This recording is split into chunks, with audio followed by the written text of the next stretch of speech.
May mga nag-react na LGBTQ doon sa naging statement ko regarding sa same-sex marriage.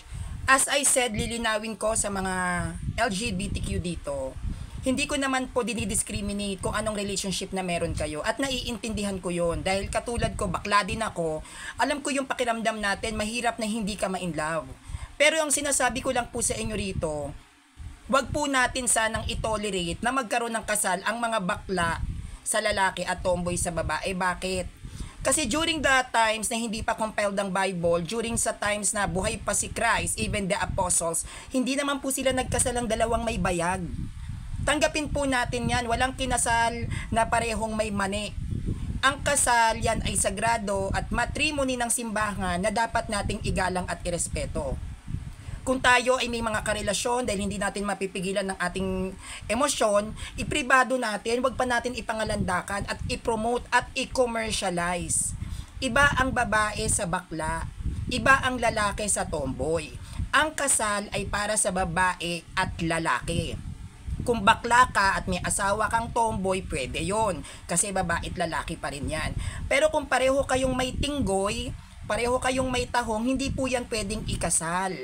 Dahil ang kasal, ginagawang sagrado ang pag-aasawa para ang magiging supling ay maging sagrado.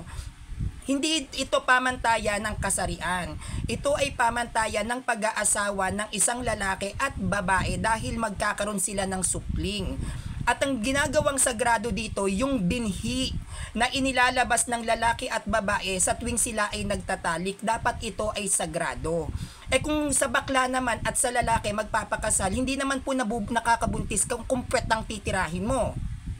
Ganon din naman po sa lesbian at sa babae, hindi rin naman nakakabuntis kapag nagkiss-kissan kayo ng mani.